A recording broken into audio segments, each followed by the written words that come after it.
What's up, everybody? Welcome into another episode of Flippin' Bats. There is so much going on today. National League Cy Young was just announced. American League Cy Young is announced in just a few minutes. We're going to get that reaction live. Rookie of the Year, Manager of the Year. It has all been awarded, and we know that. We're going to talk about all of it. This episode is going to be a blast. Let's get to it. It's a blowout. 8th inning, 10-3. Bases are loaded for Verlander, who waits out a 3-0 pitch. He swings, and it's a high fly ball. Deep center field. It is gone. Home run. And a huge bat flip to celebrate. All right, Ben, start the show already. All right, so, Alex, something funny, if you will, happened today where we thought, as the awards have been doing up until this point, that the American League was going to be announced first. And that was going to be announced about 20 minutes ago or so when the National League decided to go first today. So guess what? The American League Cy Young Award is going to be announced in about 30 minutes from now. That is the one that my brother is involved in. I was not expecting to be live during that whatsoever, yet here we are. American League Cy Young will be announced in about 30 minutes, and this is not what we planned, but in the nature of show business, you just go with it, you know? I just want to paint the picture of walking up here expecting to see you getting ready to hear, if your brother, when he is going to win the American League Cy Young, and I just come up to the most intense, deep breathing, biting your nails. I don't know if you're going to have nails by the end of the show. Yeah. Like, gosh darn it. Now you got to do a whole show waiting, anticipating. We all know how you are when you're waiting to see your brother pitch. Yeah. Or this is big. This is a big deal. This is a special day. And hopefully it's a very special one, but we will not know. If you're listening to this later, I don't know who's winning the AL Cy Young Award. In fact, right here at my desk, I have a computer with the announcements playing to my left. So we'll just see it all together in live time. But you know what was just announced? What? The National League Cy Young Award. And to no surprise, Sandy Alcantara wins the National League Cy Young unanimously. Yeah. Might I add, all 30 first-place votes went to him. Only the 15th time in National League Cy Young history that there has been a unanimous winner, and the first since Clayton Kershaw in 2014. I love Sandy. He was my prediction to win this. Obviously, he was the overwhelming favorite, but he's just this awesome blend of old school on the mound with a workhorse. He goes into the 8th, 9th inning, by far the most complete games in baseball this year, but also new school in his stuff. And by that, I mean, he throws 100 and it's moving like a left-handed slider. He's throwing 100-mile-an-hour bowling balls up there with nasty wipeout stuff. So old school mentality, workhorse, new school stuff on the mound. And the result of that is the unanimous National League Cy Young Award. And it's so cool. He's the first Marlin to win a Cy Young Award in franchise history. Isn't that crazy? It's crazy. He's only the third Dominican-born pitcher to win. But as you mentioned, he has that old school style that we don't get to see very often anymore. A pitcher at least having like 1 or 2 complete games during the regular season is rare. He had 6. Neither Julio or Max Fried threw a complete game in 2022. So it just kind of puts it all into perspective. He wants to be out there. He loves to be out there. And as you said, it's perfect. It's a perfect blend of kind of the old school workhorse, just let me go out there, do my thing. And then he has incredible stuff and velocity. So this was exciting to see. You hardly, you mentioned the other 2 finalists didn't throw a complete game in Fried and Urias, but that's normal in today's, they're not out of the norm here. He's that far out of the norm. The other 2 National League Cy Young finalists combined for 0 complete games, and he had 6. Yeah. You just never see that. So what a year. 14-9 on the mound with the Marlins, might I add. 14-9 is, record is record. I don't look too much into that, but he's winning more games than he's losing with the Marlins. That's pretty special there. And then when you kind of put the whole thing into perspective, like how good of a pitcher do you have to be to win this award and be on a team that doesn't finish the season over 500? that's a really big deal too. You are kind of the heart and soul of that pitching staff and of the team in a sense. I mean, you talk about it so much in the other awards. Yeah. In MVP, the Judge versus Ohtani debate is, well, Shohei's not on a good team, and Aaron Judge is on the Yankees and carried them to first place. And, that argument is so prominent in today's age with awards. Yeah. And for it to not even really be a discussion, and I feel like more so MVP because it's most valuable player, but still with Cy Young, for him to win it on a team that wasn't very good is really impressive. And the year he had, obviously 14-9, as I said, but a 2.28 ERA, 32 games, 228 and 2/3 innings pitched in those 32 games. That is phenomenal. Led Most the majors in innings yeah. pitched and complete games. I mean, he pitched 6 innings in 26 of his 32 starts. And in 23 of those 26 starts, he allowed his opponent 2 earned runs or fewer. What a dominant year. The first pitcher since 2016 to throw over 225 innings pitched. We talked about it a second ago. You never see it. And that proves that. I mean, 228 innings, nobody's done that since 2016. Yeah. It truly is remarkable. And the first pitcher with 5 or more complete games since 2017 when Irvin Santana did it. So we saw an unprecedented year from Sandy on the National League side. And well-deserved, unanimous for the 15th time in National League history, unanimous Cy Young Award. Really cool. Yeah, I think very well-deserved, unanimous winner.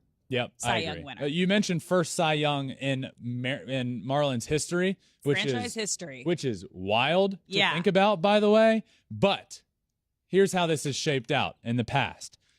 2005, Dontrell Willis, second place in the voting. 1996, Kevin Brown, second place.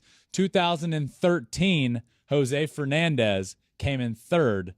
And in 2010, Josh Johnson, 5th in the NL Cy Young voting. So Yes. they have never gotten one. But overall, so they've had 3 top 3 finishes, 4 top 5 finishes, 8 top 10 finishes. And the most recent was Jose Fernandez in 2013 and third. So they've definitely had had the talent. Right. That's why They've I was had the arms. kind of shocked. Yeah. So, But now the most recent becomes Sandy Alcantara, who wins the award unanimously. Congratulations to him. But over the last few days, all the awards have been rolling out. So as we speak, we are in between the Cy Young winners, in between the National League and the American League.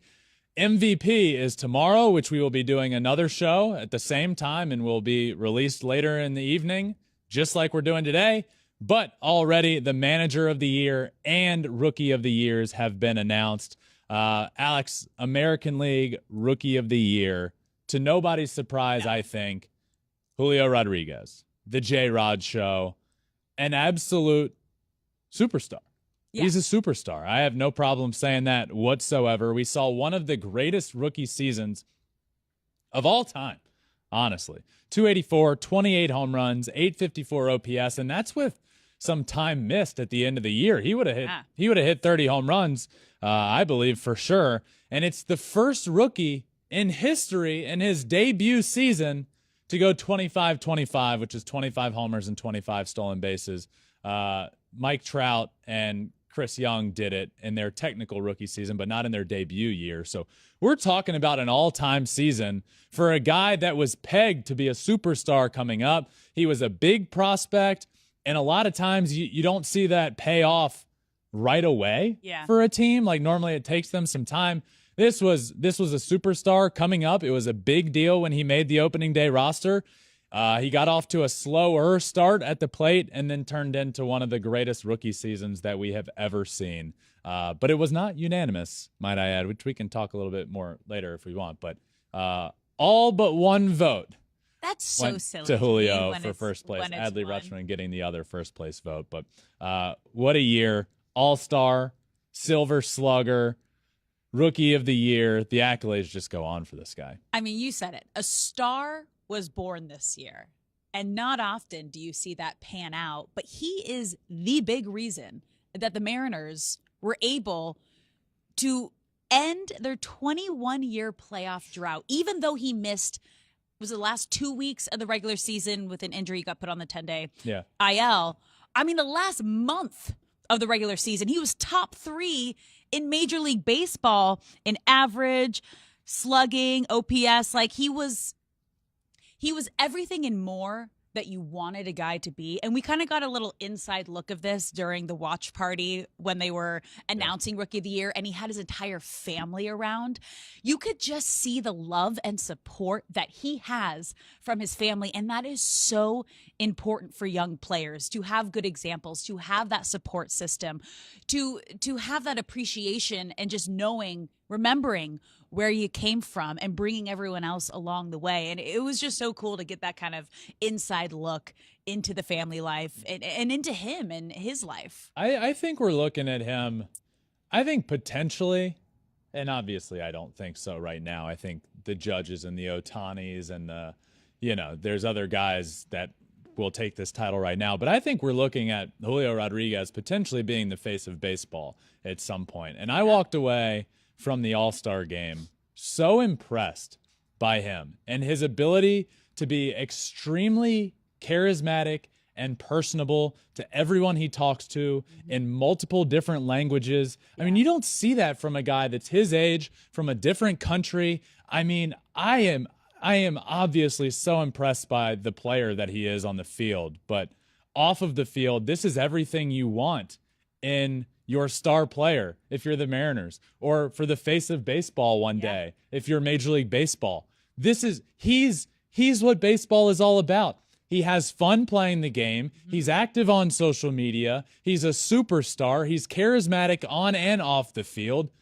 Julio Rodriguez is a superstar, and we're looking at him being potentially the face of baseball one day. I have no doubt about that, but we talked about him making the All-Star game, just the third Mariners rookie to ever make the All-Star game, joining two names that are pretty big deals, King Griffey Jr. and Alex Rodriguez. Kind of a big deal. No big deal. Yeah. And just the second Mariner to ever win a Silver Slugger award as a rookie, joining another big name, Ichiro. Oh, yeah. And by the way, the other two names that he's a part of it with this year, the outfield Silver Sluggers in the American League, Mike Trout, Aaron Judge, Julio Rodriguez. Yeah. Hey, this guy isn't a superstar in the making. He's a superstar. He's here. Yeah. And he's a big deal, and I thought you said it great. He ended the 21-year playoff drought. That was a rookie for the Mariners as a rookie. And they do not get there if it's not for him and the season he had. So kudos to Julio, great year, and to nobody's surprise, all but one first place vote for Julio. But we showed it earlier. I don't know if we have this video again of us getting an inside look when they were having the watch party to make his announcement, having his whole family around. But another thing he did, which also shows just how inclusive he is and how much he loves the game, he FaceTimed Michael Harris II after he won to congratulate him and gave him a shout out. And they have video of him actually FaceTiming him during the whole situation. And it's just, that is so genuine and that is so heartfelt. And that's when you know you not only have a great baseball player, you have a great leader, you have a great person, and this is someone that you can put all of your trust in. And obviously, he's a franchise guy now. They got their guy. They got him young. Absolutely. And that's rare. Here you go. So here, like we just popped up on the screen if you're watching it. This is him giving a shout out to Michael Harris II and that's FaceTiming so cool. him while they were having the watch party at his house with all of his family. You know, taking the time, like, yes, it's not just about me. Congratulations to you as well. Look, I said it a second ago, and it just came to me. I would love to see it. I think we're looking at him being the face of baseball someday. Yeah. I don't think he is right now, obviously, as a rookie. But what more could you want? He's thoughtful as well, a stud. I mean, awesome stuff from the J-Rod show. So love that dude. Congratulations on Rookie of the Year to him. And the other guy that he was talking to on FaceTime wins the National League Rookie of the Year, Michael Harris II. Great year for him as well. The Braves were stuck in mud when him and Spencer Strider came up. And these two guys, these two rookies, are the reason that they ended up able to overtake the Mets and win the National League East. And Michael Harris II was the one that walked away with the award. Honestly, a toss-up there. Either of those guys could have won it. But Michael Harris II, what he did coming up, playing a pristine center field, a very important position on the field up the middle, a Gold Glove caliber defense. I mean, this guy, the future is so bright for him, for the Mariners, and just look.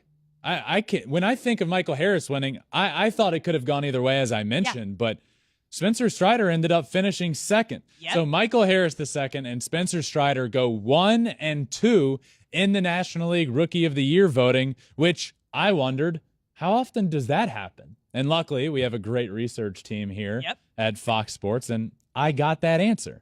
In 2022, Michael Harris II and Spencer Strider finished first and second in Rookie of the Year voting. First time that two teammates have done it since the Atlanta Braves. Yeah. In 2011, 11 years ago, Craig Kimbrell finished first and Freddie Freeman finished second. And that was the first time since 1989. So it does not happen often. It has happened 8 times. Yeah. And Michael Harris II being the one that takes home first place.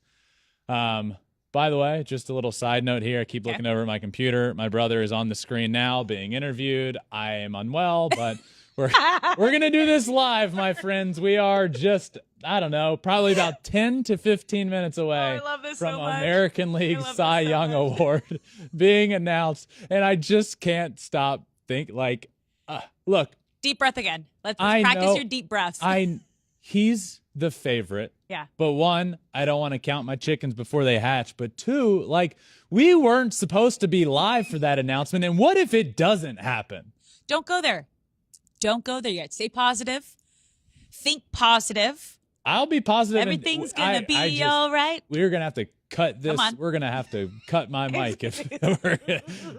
But back to Michael Harris II. Congratulations to him. What a great year, and the future is bright for him and the Atlanta Braves finishing 1 and 2. Yeah, you got to think just how they develop young players, knowing that they were the last two times that Rookie of the Year has finished 1 and 2 on the same team was the Braves. Yeah. You got to give them so much credit for how they develop young talent, because that's hard. And if you can do that and you can figure that out, I mean, that's why they won a World Series. That's why they continue to be the top of their league. It says a lot about the Braves, and the players love being there. You know that they love working with the staff in the front office. So that's pretty impressive. If you just step back for a second and look at the Braves as a whole, what we saw in the 90s and early 2000s was 14 consecutive division titles, right? And then they go through a little down stretch where they're not winning many games.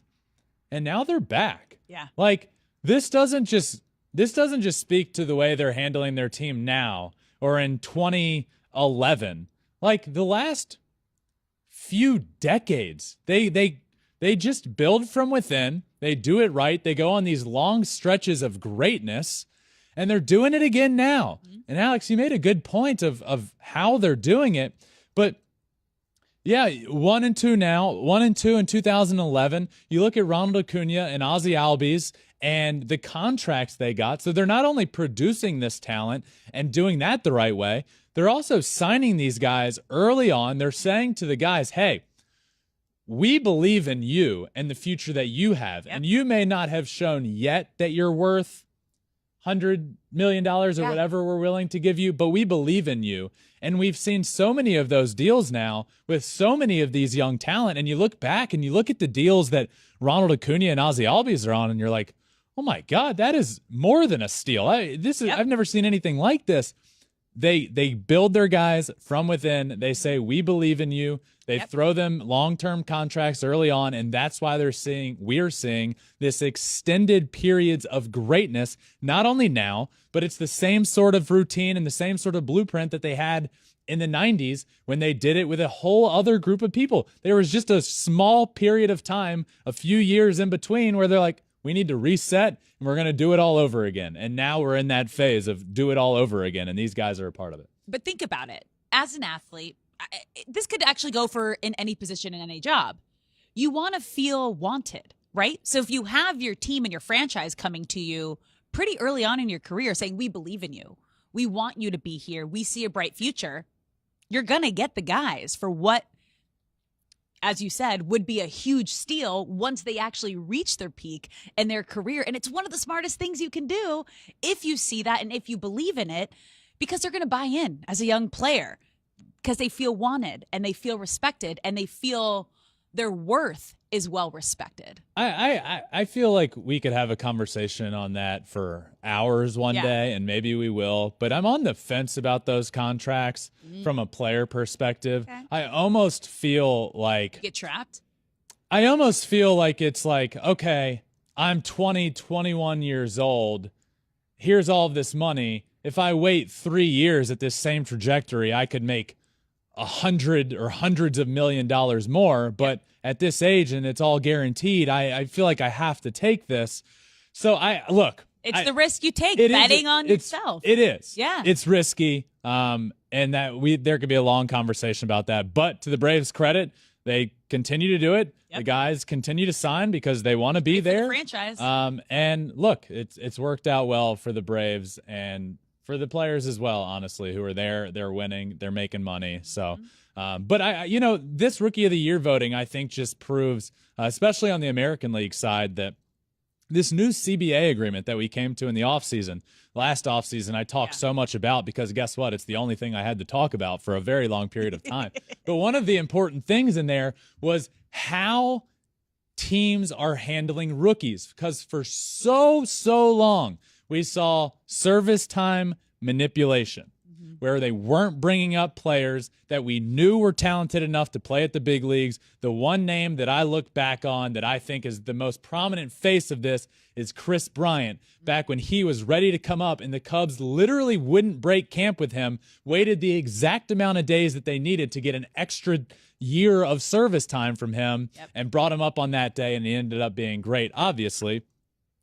We didn't see that this year because of the new CBA that is awarding teams for bringing guys up early. So, yes, it took a while to come to this CBA agreement, and now at this point it's kind of out of sight, out of mind. But some important things here have come up. The Mariners bring up Julio Rodriguez on opening day, right? And he ends up winning Rookie of the Year. They get an extra draft pick now after the first round because they did that. That's huge. That's huge. The Orioles, with Adley Rutschman finishing in second, they get benefits as well. So I'm going to give kudos to Major League Baseball for figuring that out. It was something important. It was a problem in baseball, service time manipulation. They addressed it, and we've already seen it pay some dividends. So just imagine a year in which Julio Rodriguez didn't get to come up on opening day, and the Mariners waited a couple of weeks. They wouldn't have been in the playoffs. They might not have been in the playoffs and ended that drought. They would not have been. Yeah. So good on Major League Baseball there, and congrats again to Julio Rodriguez and Michael Harris II. Managers of the year. Manager of the years. Managers of the year. Yes. We'll start in the American League, where Tito Francona won it for the Cleveland Guardians. Again, Terry Francona is the third manager of the year for Cleveland. And he's just the third manager in history to win 3 or more Manager of the Year awards with the same franchise. Bobby Cox with Atlanta, Dusty Baker with San Francisco, and now Terry Francona with the Cleveland Guardians.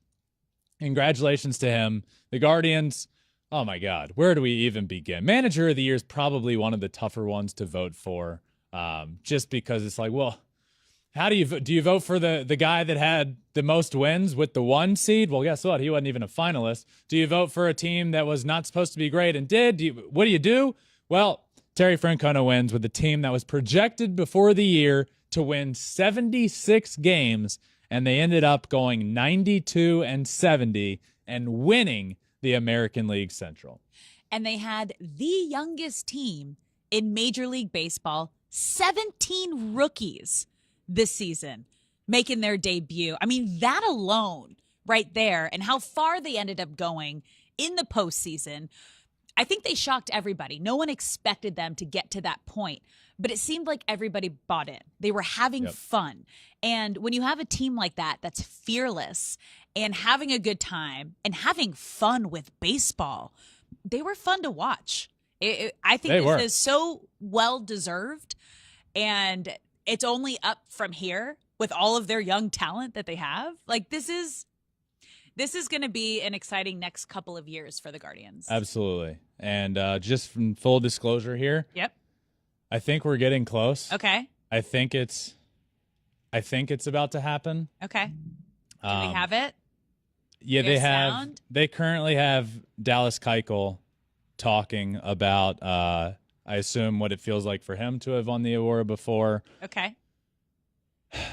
But it's coming. Okay. It's coming soon. So right. we'll see. We'll stay tuned there. Move it along. Terry Francona wins. Shout out Brandon Hyde, who did not win, but vastly overachieved with that Orioles team. Oh, yeah. Both of them. And I feel like when it comes to manager of my prediction or my vote would have been Brandon Hyde, but he didn't make the playoffs with the team, and Terry Francona did, and I feel like it probably came down to that. But what they both did, Francona and Hyde with their teams, similar situations, is truly remarkable. So National League, Buck Showalter, New York Mets wins it. They win over 100 games. Yeah. He comes in. What a huge pickup for them. And we heard it from somebody else this year. Best pickup of the year Best for the pickup team? of the year for the Mets. I think he was the best pickup. Buck Showalter. Yeah. Yes. Had to have been. Like they were in first place. Are you Justin. Okay? Are you okay? Did he win? Justin has won the Oh! Cy Young Award. Say it again so everyone can hear it. Justin Verlander has won his third Cy Young Award in his career. Unanimous. Let's go. Congratulations. Unanimous Cy Young. Unbelievable. Wow. What a button. What a beautiful button and bow on an incredible season. Everything, his comeback, winning the World Series, getting his family there with him. Explain how you're feeling right now, because I can see it. People who are listening. Emotional? Yeah. Are you going to text him? He dropped his phone. It's okay. Take a deep breath. Take a deep breath. Yeah, emotional. He's emotional, obviously. He's got tears coming out of his eyes. I mean, he's talking right now. It's just what a year. So special to see it. Oh, we can kind of see your computer. Oh, we were getting that side shot where we could see your computer. Just talking. It's emotional. Yeah. The journey for him to be here and to win this award after 2 years of not pitching.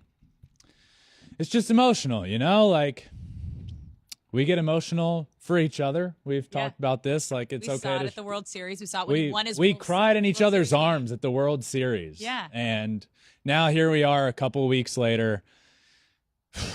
And for him to win the award after what he's been through, and one of if not the best pitcher of this generation, I think him and Kershaw, you can go either way there. One of the greatest pitchers of this generation, one of the greatest pitchers of all time, and a career that is heading towards the Hall of Fame. But he had to get Tommy John surgery late in his career and took 2 years to come back. He didn't pitch for 2 years. And to come back and to win this award, I know how much it means to him. I know how much it means to my family. You can see it in his face right now as I'm watching. I talked to Justin a lot throughout the process of coming back. Mm-hmm. And the first day that he threw a baseball after Tommy John surgery, we talked. Here's us celebrating on the field after the World Series. The first day throwing, we talked, we celebrated that moment because it was a moment. It was him throwing for the first time since Tommy John surgery. And then his first time throwing a flat ground. And then his first time throwing off of a mound. We were talking, sending video to each other throughout all of these little boxes you have to check off. For those boxes, as right now he's talking and my niece, Vivi, is on the screen with him wearing a little crown. So cute. Like, that's what also makes this so emotional. You know, like, she's able to understand this. She's able to be proud of Justin.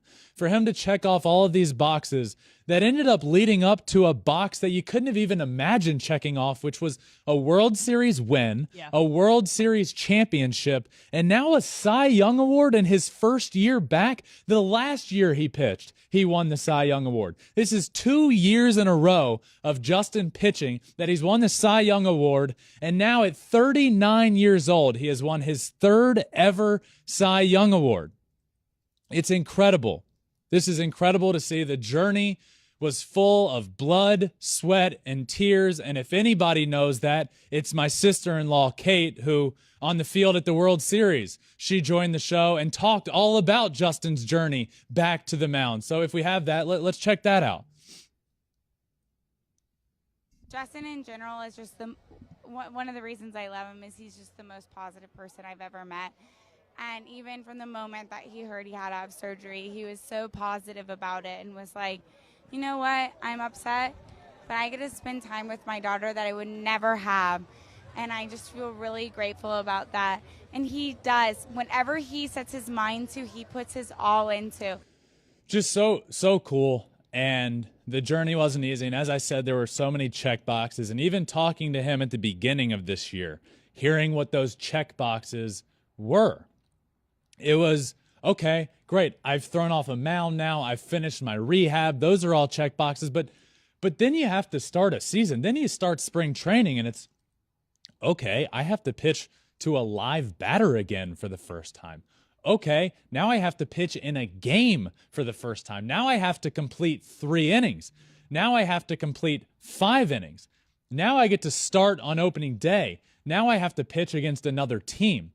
And then the check boxes became, okay, now let's see if I can pitch 6 innings. Let's see if I can pitch 7 innings.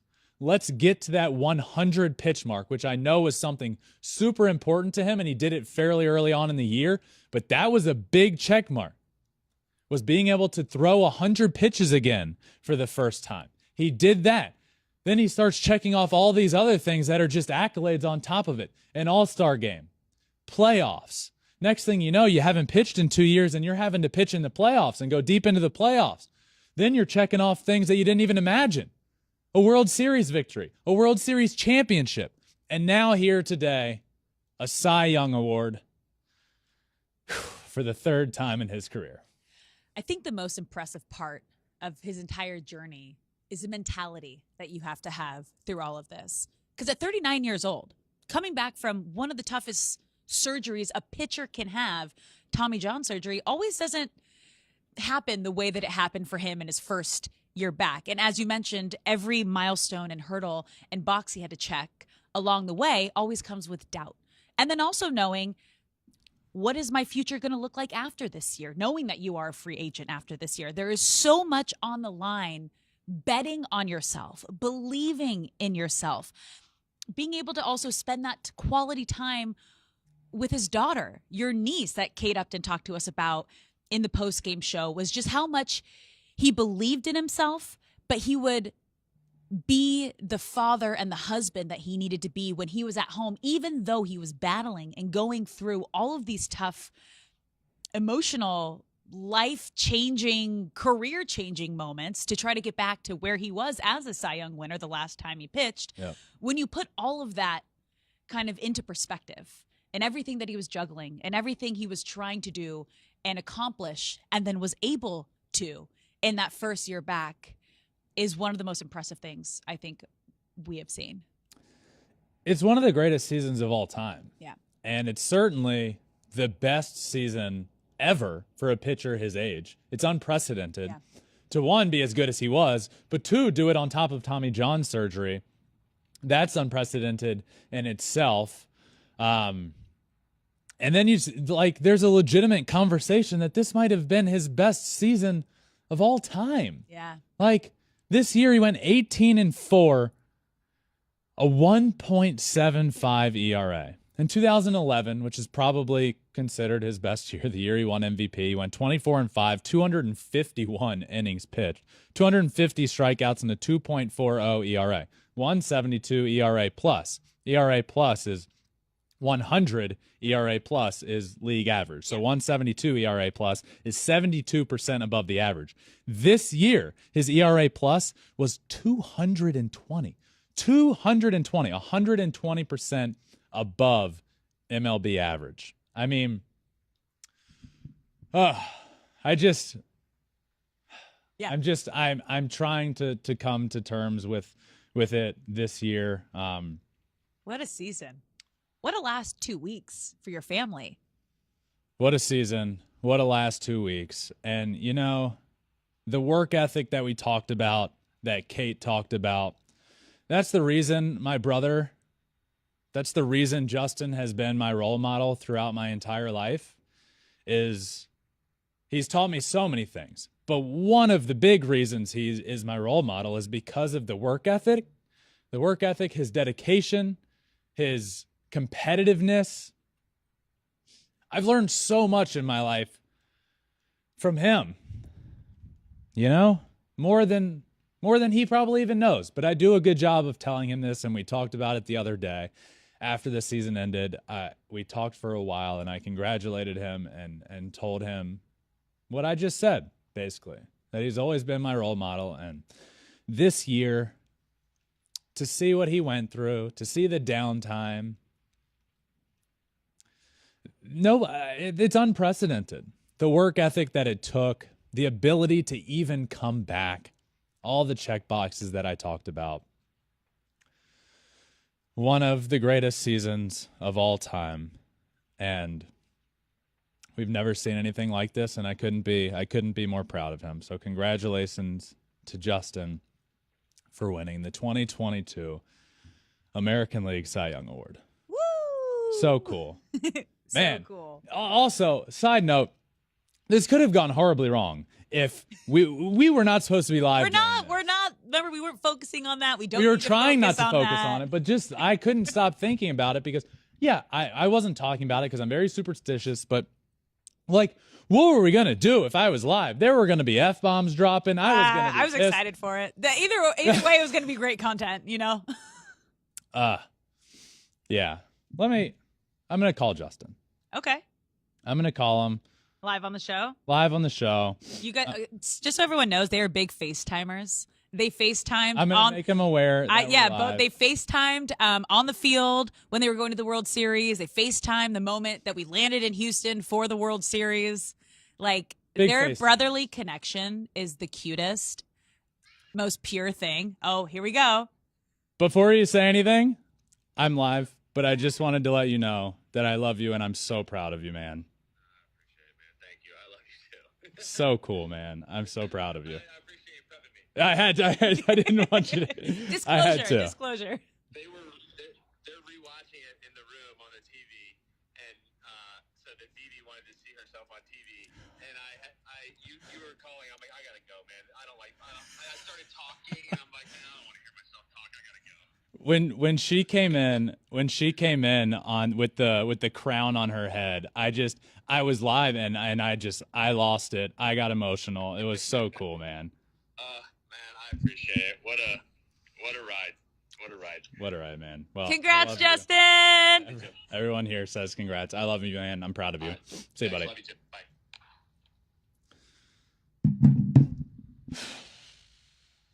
So cool. So cool. Well, we took a risk, an educated guess, and I feel like it turned out great. Turned out awesome. We got some great moments. I got to watch it here on the computer next to me. I got to see the speech and then got to talk to him live on the show. That was pretty cool. What a show, Alex. What a show. What a day. And we get to do it all again tomorrow. Let's do it again tomorrow. Tomorrow, MVP awards, American League, National League. We're also going to talk about free agents because free agent news is coming. It's already started. Trades have happened. Teoscar Hernandez going to the Mariners. But we're going to give some free agent predictions, where we think they're going to go, how much we think they're going to sign for. We're going to do all that on top of talking about the award winners in both the American League and the National League tomorrow. Shohei Ohtani, Aaron Judge, Paul Goldschmidt, Nolan Arenado. We got some fun stuff to talk about. But for today, what an incredible day. What an incredible episode. Some great moments. I hope you all enjoyed this. Thank you for being on this journey with me. Even whether you wanted to or not, you all got to hear the moment. To hear the moment that I found out as well, and it turned out really, really awesome. So thank you all for listening. Tune back again tomorrow. Make sure you're subscribed anywhere you listen to podcasts. Flippin' Bats Pod, anywhere you listen. Apple, Spotify. We're also on all social media, Twitter, Instagram, Facebook, TikTok, and you can watch every single episode on YouTube as well at Flippin' Bats Pod for all of them. So for a great day, a great episode, Cy Young, Manager of the Year, Rookie of the Year, all of it, it's all been announced. Tomorrow, the MVPs. This one has been a blast. I hope you all enjoyed it as well and as much as we did. But until tomorrow, we will see you next time. Peace. See ya.